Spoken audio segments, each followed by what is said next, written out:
어, 오늘 함께 나눌 말씀은 지체가 된다는 것, 지체가 된다는 것이 무엇인가 그 얘기를 나누려고 합니다. 수인자매가 베트남에서 어디 교회 다니죠? 오늘이 교회. 그래요. 오늘은 수인자매는 오늘이 교회 가족들을 또 생각하면서 설교 들으면 또 좋지 않을까 싶습니다. 세상에는 살다 보면 갈등이 정말 많습니다.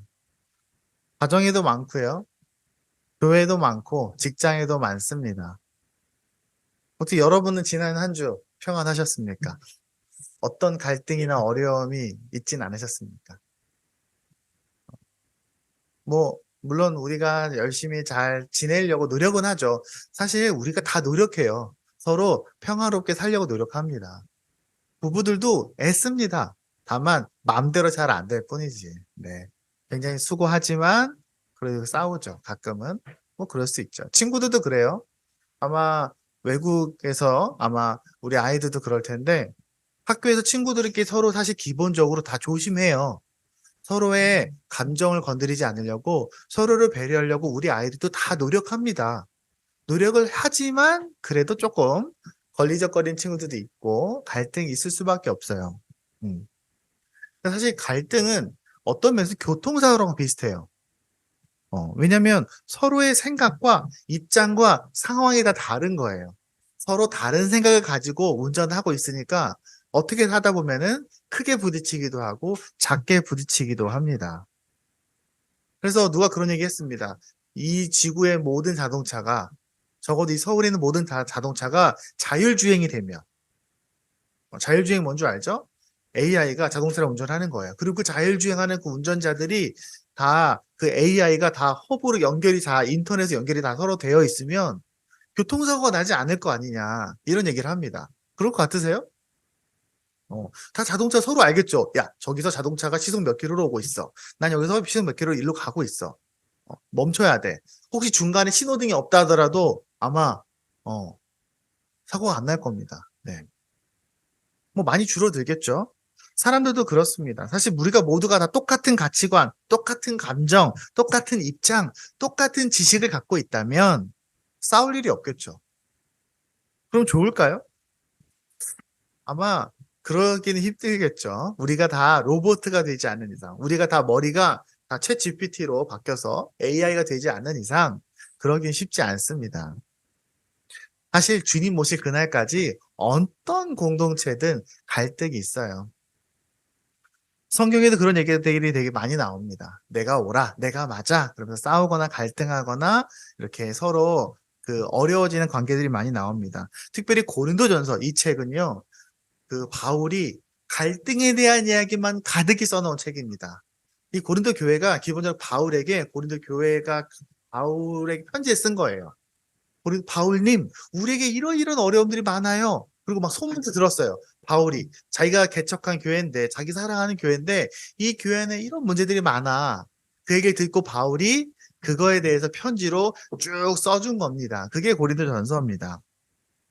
그래서 고린도전서 1장부터 11장까지 온통 갈등에 대한 이야기들이 쭉 나옵니다. 그리고 12장에 그런 갈등에 대한 가르침을 다 한 후에 바울은 하나의 단어를 던지면서 그 모든 갈등에 대한 마지막 해결책을 제시합니다. 그게 바로 지체입니다. 지체. 지체가 뭘까요? 지체. 지체. 아이들은 지체가 무슨 말인지 모를 수 있어요. 몸 지자에 몸 채자입니다. 그러니까 지체가 몸의 부분이라는 거예요. 몸의 있는 한 부분들. 쉽게 말하면 우리 몸에서 팔도 지체고, 눈도 지체고, 귀도 지체고, 발가락도 지체인 거예요. 다 지체인 거예요. 몸에 있는 한 부분이다. 이런 뜻입니다. 어, 헬라어로는 멜로스라고 합니다. 성경에 지체라는 단어가 꽤 여러 군데 나와요. 여기만 나오는 게 아니라 몇 군데 지체에 대한 메시지가 있는데 고린도서 12장이 가장 자세하게 쓰여 있습니다. 그래서 오늘 우리가 설교를 들으면서 우리가 행복한 교회로서 또 우리가 하나님의 공동체로서 어떻게 지체가 되어야 되는가 그 가장 중요한 얘기를 하려고 합니다. 사실 이 얘기를 다 하려면 되게 길겠죠. 그래서 핵심적인 내용만 오늘 하려고 합니다.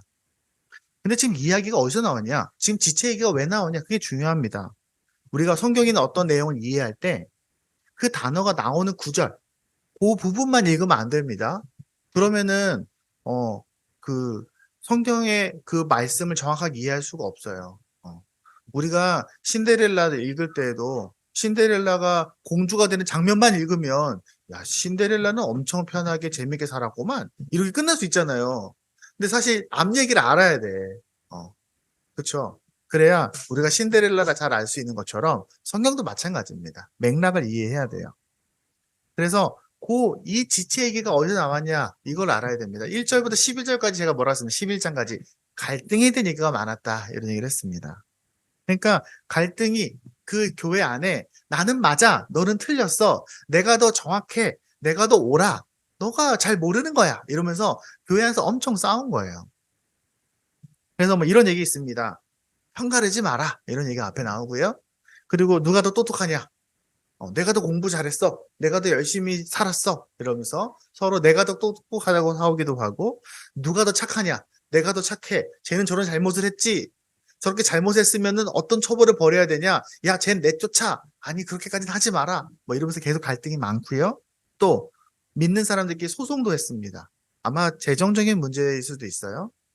그리고 또 결혼의 문제, 이혼의 문제, 성적인 문제 또 예배 드릴 때 어떻게 해야 되냐? 이게 맞냐? 저게 맞냐? 이러면서 싸우고요. 그리고 주의 만찬 할 때 교회에서 밥 먹을 때 누가 와서 엄청 많이 먹는 거예요. 그래서 그것 때문에 또 싸우기도 하고. 근데 이런 교회 안에 있는 문제들의 최종 보스는 뭘까요? 진짜 안 풀리는 최종 보스는 뭐냐면 누가 더 영적으로 훌륭하냐 이겁니다. 이거는 진짜 해결이 잘 안 돼요. 이거 문제가 터지면은 많은 교회가 깨집니다. 누가 더 하나님과 가깝냐? 누가 더 신령하냐? 이거 가지고 싸우면 한도 끝도 없어요. 그래서 바울이 그런 사람들에 대한 얘기들을 계속 한 후에 지체 얘기를 하는 겁니다. 요약을 하면 이제 이렇습니다. 맨 처음에 이런 얘기를 합니다. 자, 이제부터 잘 들어. 내가 이제 너희들에게 중요한 얘기를 할 거야. 3절까지입니다. 그 다음에 6절까지는 얘들아, 우리는 다 원래 다 하나야. 그다음에 10절까지는 그런데 우리 서로 다 달라. 하나지만 달라. 근데 14절까지는 그런데 그거 하나님이 나눠주신 거야. 어쩌다 보니까 나눠진 게 아니라 하나님이 다 나눠주신 거야. 일부러. 그다음 17절까지는 물론 그래도 너네들이 서로 입장은 다 다르겠지. 서로 생각이 다르고 위치가 다르고 생각이 그러니까 좀 마음이 어렵겠지? 근데 21절까지는 그런데 그거 다 하나님의 뜻이야. 하나님이 알아서 잘 나눠주신 거야. 그리고 25절까지는 그런데 서로가 다른 것은 하나님의 뜻이니까 함께 있을 때 우리는 행복할 수 있어. 그리고 교회란 이런 지체와 같은 거야. 그 얘기가 이제 고린도서 12장의 전체 이야기입니다. 정말 짧게 요약했죠? 자, 그래서 결론적으로 뭐냐? 너희는 지체라는 거예요. 너희는 지체라는 거예요. 우리 교회에 지체가 누가 있습니까? 우리 다 있어요. 산이도 있고, 뭐, 이한이도 있고, 소라이모도 있고, 목사님도 있고, 다 우리 한 지체라는 거예요. 하나님은 행복한 교회를 볼 때, 한 사람 한 사람 한 사람 한 사람도 보시지만, 우리 행복한 교회를 볼 때 마치 한 사람을 보는 것처럼 보신다는 거예요. 근데 이 이야기를 하기 위해서는, 지체란 얘기를 하기 위해서는 조금 불편한 전제에 대한 얘기를 해야 됩니다. 지체를 이해하기 위해서는, 우리가 지체다는 말을 이해하기 위해서, 그게 뭐냐면은, 우리는 절대로 완벽하지 않다라는 겁니다. 우리는 완전하지 않다는 겁니다. 각자. 우리는 원래 세상에서 이렇게 배웠습니다. 세상에서 어떻게 배웠냐? 얘들아, 독립적으로 완전하고 훌륭한 존재로 살아라. 그렇게 자라나라. 이렇게 배웁니다. 누구도 너희를 도와주지 않아. 너희 알아서 이 세상을 잘 살아야 돼. 너희도 더 똑똑하고 더 열심히 공부하고 돈 많이 벌고 그래서 세상에서 스스로 대단한 사람이 되기를 바래. 이러면서 계속해서 가르칩니다. 우리 아이들 학교 다 그렇게 배울 거예요. 더 많이 가지면, 더 많이 성장하면, 더 많이 배우면, 더 많이 높아지면. 그래서 옆에 있는 네 친구보다 더 높은 사람이 되라. 이렇게 학교에서 가르칩니다. 그리고 그렇게 되면 사람들이 부러워하고 칭찬해 줍니다. 야, 너 1등 했구나. 너 정말 잘했구나. 너 네 친구들보다 더 열심히 노력했구나. 너가 더 높은 곳에 있구나. 이렇게 말합니다. 그러고 나서 그 아이가 점점 더 독립적으로 완벽한 존재가 되기를 응원하고 꿈꾸고 소망합니다. 그래서 성공한 사람들은 책을 씁니다. 나는 이렇게 성공을 했어. 너희도 나처럼 하면 이렇게 성공하게 될 거야. 난 이렇게 부자가 됐어. 내가 이렇게 부자가 됐으니까 너희도 나처럼 해. 그래서 인터넷에 찾아보면요. 무슨 강연 같은 거 찾아보면은 어디서 성공한 사람, 부자 된 사람, 투자 잘한 사람들이 자기의 인생에 대해서 쭉 설명해 준 사람들을 가르칩니다. 그리고 사람들은 그걸 경청하면서 나도 저렇게 하면 저렇게 됐지 않을까라고 생각하는 게 지금 이 세상의 풍토입니다. 그러면 또 이렇게 됩니다. 나는 이렇게 성공했으니까, 난 이렇게 높으니까, 난 이렇게 잘하니까, 그렇지 못한 사람들을 밑으로 보게 되기도 합니다. 여러분, 완벽이라는 말의 뜻을 아십니까? 완벽? 우리나라 말 완벽. 저는 별 생각 없이 썼었는데, 어느 날 생각해 보니까, 완벽이 무슨 뜻이지? 완은 뭘까요? 완전하다 할 때 완. 벽은 뭘까요? 벽. 벽일까요, 벽? 벽자가 구슬벽자예요. 이게 그 중국의 그 전국시대, 그러니까 춘추전국시대 기억납니까? 춘추전국시대 그 전국시대 끝에 있던 조다라 왕이 갖고 있던 완벽한 옥구슬, 그 구슬이 완벽입니다. 완벽. 근데 사실 정말 완벽하겠습니까? 완벽이라는 게 현미경을 찾아보면 당연히 그 구슬에도 흠이 있겠죠. 아무리 막 봐도. 그래서 그런 스토리가 있습니다. 그 구슬에. 여러분 혹시 완벽한 사람 만나본 적 있습니까? 야, 저 사람은 진짜 완벽해. 어, 물론 남편에겐 나 이 얘기 모든 남편은 우리 아내를 보면서 내 아내는 완벽해라고 말하는 게 정답입니다. 네. 어, 저기 베트남 가 있는 우리 남편 완벽합니다. 네, 정답입니다. 어, 너무 너무 해맑게 웃는 거 아닙니까? 네. 근데 정말 모든 사람이 보기에 완벽할 수는 없죠. 내 눈에 완벽해 보이지만 어, 왜냐면 세상에 위인도 많고 훌륭한 사람도 많은데요. 완벽한 사람 만나기 힘듭니다. 예. 그렇죠. 혹시 여러분 누가 볼 때, 와, 나도 저 사람처럼 되고 싶어. 그런 사람 있습니까? 근데 저 사람처럼 전부 되고 싶어. 그건 또 좀 어려울 겁니다. 왜냐면 나에겐 있지만 그 사람이 없는 게 있거든요. 네. 여러분 듀오 알죠? 결혼정보회사 듀오. 듀오에서 매해 이상형을 발표해요. 혹시 아십니까? 네, 있습니다. 듀오에서 맨날 그런 거 발표 열심히 합니다. 열심히 지금 그 결혼정보회사 주가가 엄청 올라갔습니다. 왜냐면 사람들이 이제 피곤하니까 데이트를 안 하고 다 결혼정보회사를 통해서 만남을 원하는 겁니다. 되게 슬프죠? 그게 지금 전 세계적인 추세예요. 전 세계 결혼정보회사들이 전부 다 주가가 지금 치솟고 있습니다. 참고로 그렇습니다. 작년에 나온 발표 중에 남자만 보면 이렇습니다. 키 178.8. 178.8? 저 그렇게 크지도 않네요, 생각보다. 제가 좀만 더 크면. 근데 문제는 그 다음입니다. 연봉 6,237. 여기서 좀 걸리는구나. 자산이 3억 1,047만 원. 3억이 넘어야 됩니다. 3억. 그다음에 나이는 여자보다 2살 연상. 그러면 거의 베스트랍니다. 네. 어떻습니까? 괜찮습니까? 네. 어, 네. 어, 그래. 키. 우리가 돈과 명예와 권력이 충분히 많다면 여러분이 그럼 완벽해질까요? 우리 아이가 어마어마하게 돈을 벌고 어디 유명한 대학교 박사학위를 받고 그리고 심지어 수많은 사람들의 존경을 받아.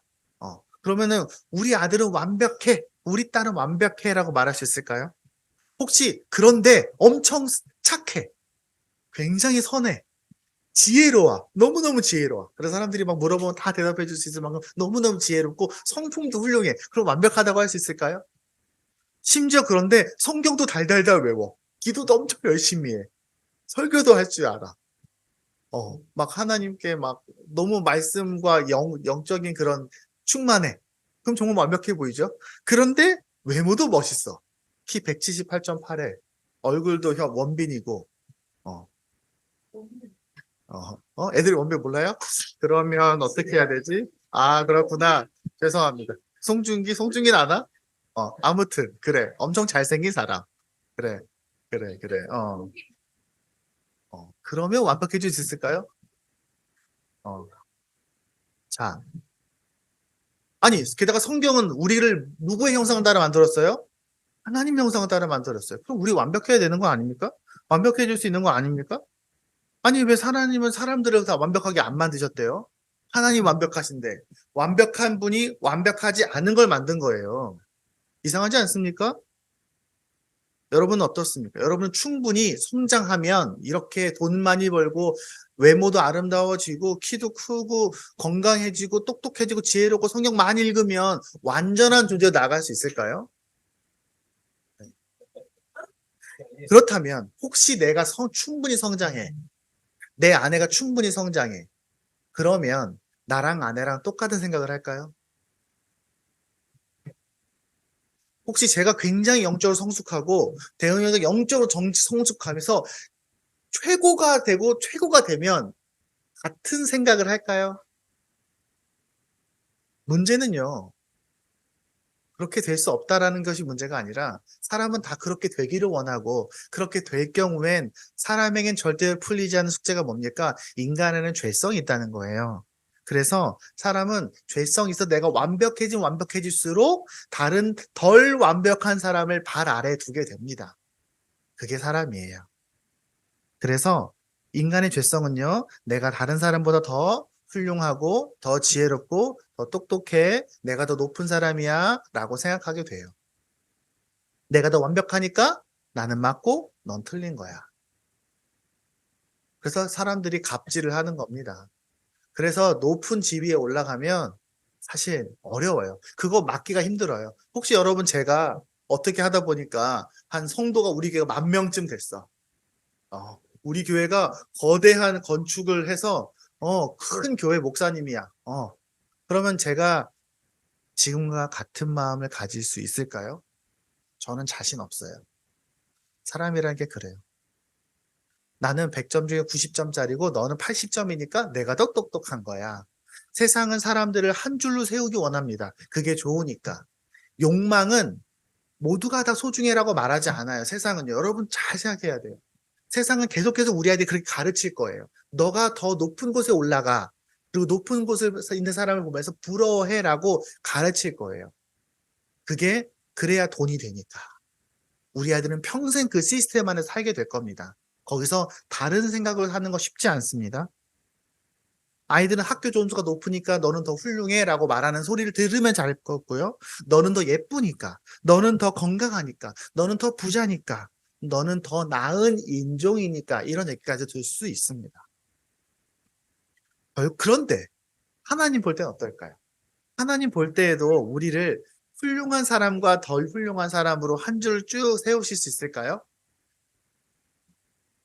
그래, 우리 초롱이는 32점, 대응이는 32.5점. 그래, 너가 앞에 와. 이렇게 할까요? 어. 근데 성경은 이게 우리에게 되게 뜻밖의 얘기를 합니다. 이게 되게 중요한 얘기입니다. 이 생각을 가지고 교회에 들어오면은 고린도전서 1장에서 11장 안에 갇혀 있는 거예요.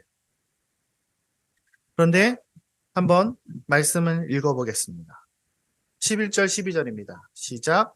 이 모든 일은 한 분이신 같은 성령이 하시며 그는 원하시는 대로 각 사람에게 은사를 나누어 주십니다. 몸은 하나이지만 많은 지체가 있고 몸의 지체는 많지만 그들이 모두 한 몸이듯이 그리스도도 그러합니다.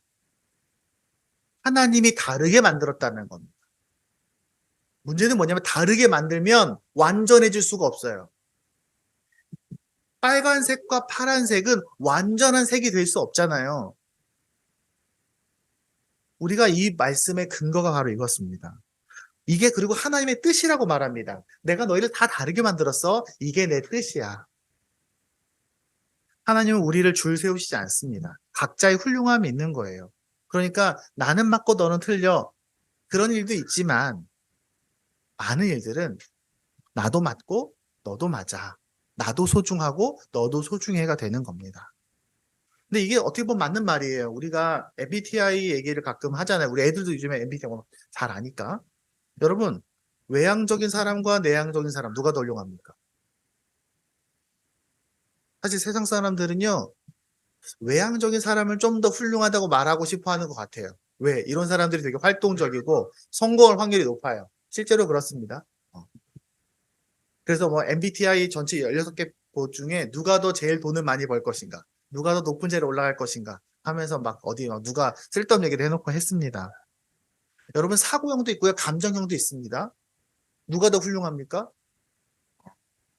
혹시 감기가 들었어. 우리 산이가 감기가 들었다면 산이를 위로해 주는 게 먼저입니까? 약을 먹이는 게 먼저입니까? 애가 다쳐서 넘어졌는데 약을 바르는 게 먼저입니까? 안아주는 게 먼저입니까? 혹시 그냥 중간 애매한 사람이 훌륭한 사람입니까? 하나님이 다 다르게 만드셨어요. 물론 목사님 죄 짓는 거 있지 않습니까? 죄는 다 나쁜 거 아닙니까? 그렇죠. 죄는 나쁘죠. 누구나 어떤 죄를 죄라고 말하는 건 똑같습니다. 그런데 여러분 우리나라에서 법전이 있잖아요. 이게 죄인지 아닌지 애매한 거 되게 많습니다. 게다가 얘를 엉덩이를 한 대 때려줘야 될지 5대 때려줘야 될지 애매한 거 많습니다. 어. 세상엔요 정말 애매한 거 투성이거든요. 그러니까 하나님 우리를 다 다르게 만드셨다는 건 되게 중요한 겁니다. 그리고 나서 이렇게 얘기하죠. 18절입니다. 같이 읽어보겠습니다. 그런데 실은 하나님께서는 원하시는 대로 우리의 몸에다가 각각 다른 여러 지체를 두셨습니다.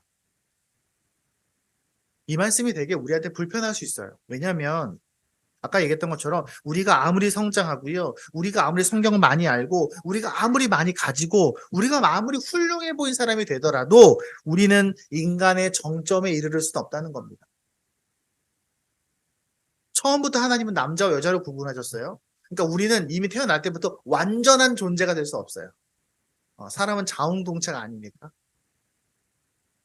근데 하나님, 우리가 완벽하지 않다는 것이 하나님의 불완전성을 말하는 건 아닙니다. 하나님이 우리를 좀 덜 사랑하시다는 게 아니에요. 하나님의 능력이 부족하셔서 우리를 이 모습으로 만든 게 아닙니다. 우리가 지금 이 모습인 건 우리 하나님의 지혜와 섭리입니다. 하나님께서 가장 아름답게 우리의 오른팔을 만드신 것이고 하나님이 가장 아름답게 우리의 왼쪽 눈을 만드신 거예요.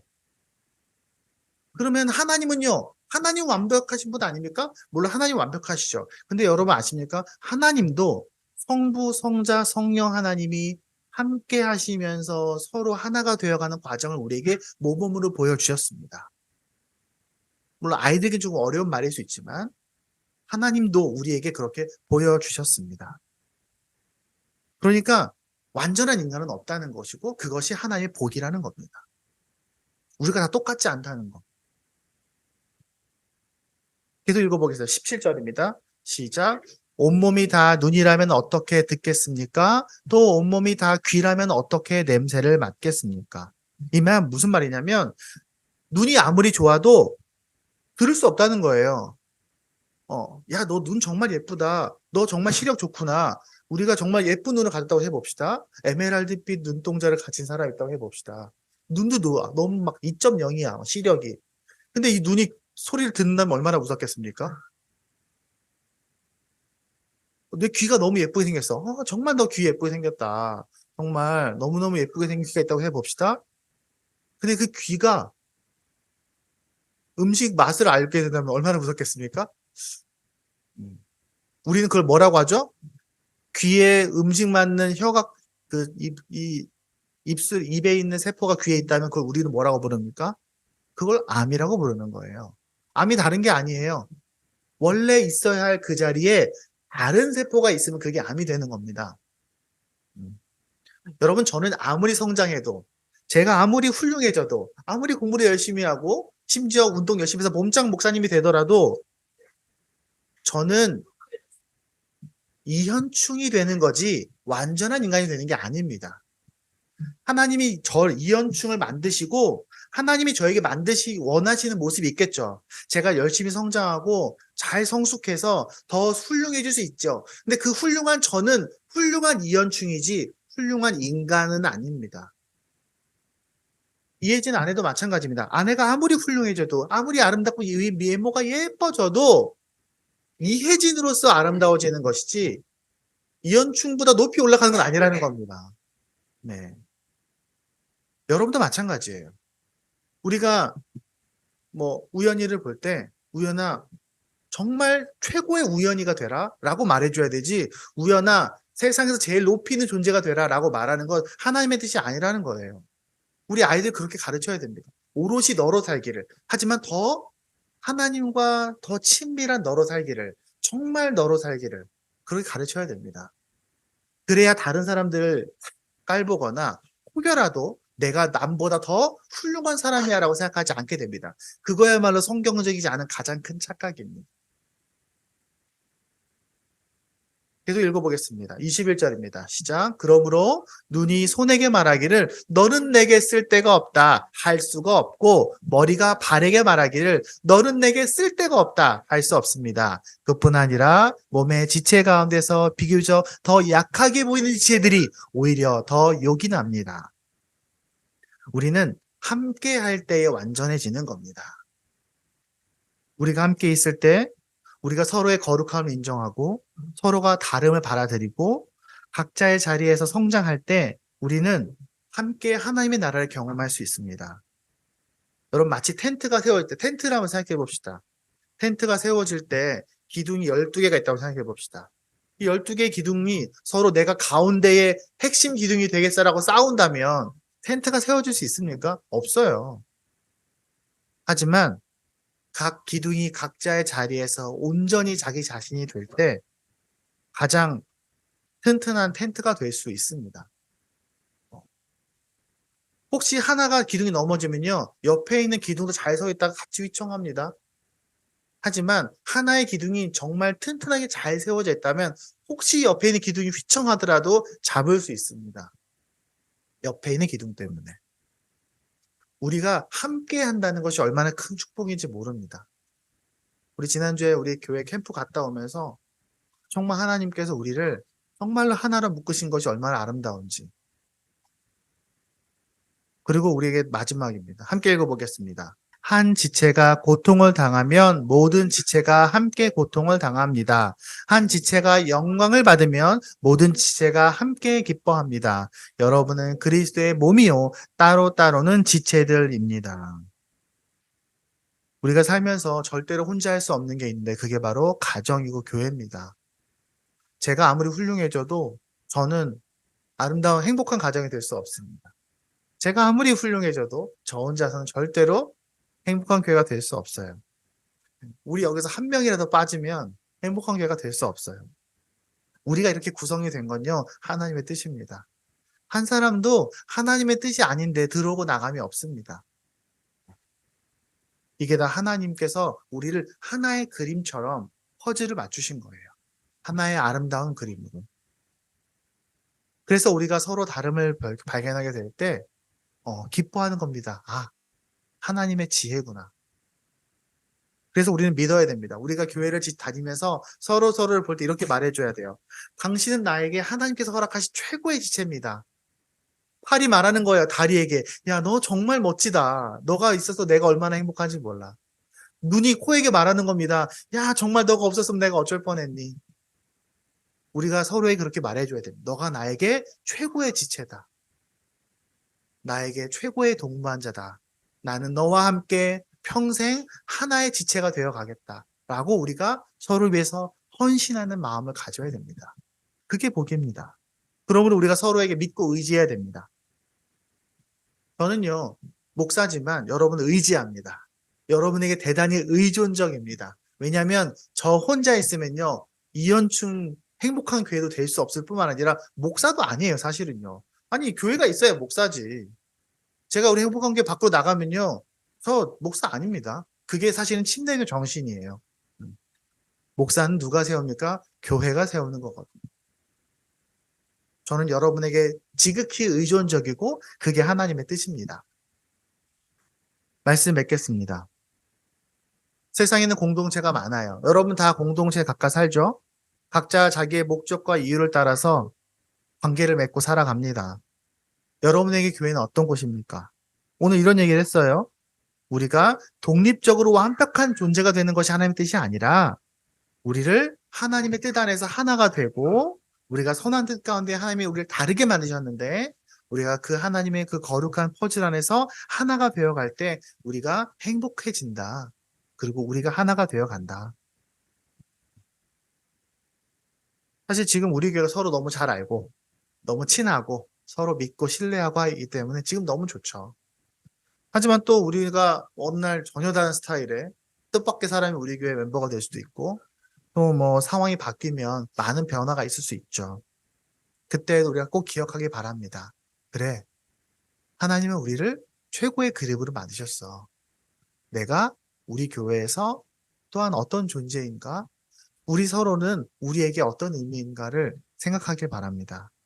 그리고 서로의 다른 모습 속에서 하나님의 지혜와 축복을 오히려 발견하고 그렇게 우리가 행복한 교회가 되어가는 그 과정을 우리가 함께 누리기 바랍니다. 그래서 제가 항상 얘기하는 것처럼 마지막 날에 하나님 앞에 설 때에 하나님께서 자 모여 라고 말했을 때 우리 교회가 다 같이 모여서 한 마음 한 몸으로 하나님 앞에 서기를 바랍니다. 오늘 바울이 11장까지 갈등 얘기를 하고 12장에서 지체 얘기를 했잖아요. 이 지체 이야기를 마지막으로 어떤 말씀으로 끝나냐? 이 말씀으로 끝납니다. 요거 읽고 끝내겠습니다. 시작. 너희는 더욱 큰 은사를 사모하라. 내가 또한 가장 좋은 길을 너희에게 보이리라. 너희가 지체가 돼야 되는데 자 이제부터 잘 들어 라고 말하면서 나오는 게 고린도전서 13장입니다. 무슨 내용입니까? 사랑장입니다. 기도하겠습니다.